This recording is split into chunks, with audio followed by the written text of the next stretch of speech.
আসসালামু আলাইকুম, কেমন আছেন সবাই? Welcome to my channel Mithila's creation. আজকে আমি দেখাবো একটি গাঢ় কাজের হ্যান্ড পেইন্টিং। এখানে আমি অ্যাক্রিলিক কালার ইউজ করতেছি। সব সময় গাঢ় কাপড়ের জন্য বেস কালার দিয়ে নিতে হয়, নইলে কোনো কাজই ফুটে না। এই জন্য আমি সাদা রং দিয়ে নিচে বেস কালার দিয়ে নিচ্ছি। তারপর তুলির সাহায্যে এটি আমি পেইন্ট করে নিচ্ছি। এটা কত নাম্বার তুলি আমার ঠিক মনে নাই। আর কোনো কাজই তুলি ম্যাটার করে না। এখানে আপনি নিজের হাতের কাজ দিয়ে করে নিতে পারেন। এটা সম্পূর্ণ হাতের উপরে ডিপেন্ড করে। আর এটা কাজ করতেছে, এটা একটা জামা হবে। আর যারা দেখতেছেন, ভিডিও যদি ভালো লাগে অবশ্যই আমার ইউটিউব চ্যানেলটি সাবস্ক্রাইব করে দিবেন। এখানে বেস কালার করার পরে আমি সবগুলোতে সবুজ রং দিয়ে নিচ্ছি। তারপর সবুজ রং করা হয়ে যাবার পরে আমি এখানে শিউলি ফুল অ্যাড করব।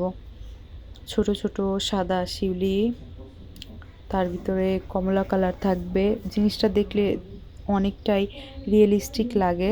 আমি নেক্সট পার্টে আমি এটার পরবর্তী লুকটা শেয়ার করব।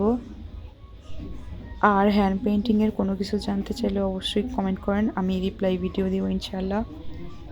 আর আপনারা যদি হ্যান্ড পেইন্টিংয়ের কোনো কিছু নিতে চান তাহলে আমার পেজ রং তুলি সোয়া এখানে ইনবক্স করতে পারেন, অথবা মিথিলাস ক্রিয়েশন আছে আরেকটা পেজ, ওইখানেও ইনবক্স করতে পারেন। আর এইগুলার কালার উঠবে না, একদম গ্যারান্টি। হ্যান্ড পেইন্টিংয়ের কোনো কালার উঠবে না। অনেকেই জিজ্ঞেস করে যে আপু এটার কালার কি উঠে যাবে নাকি।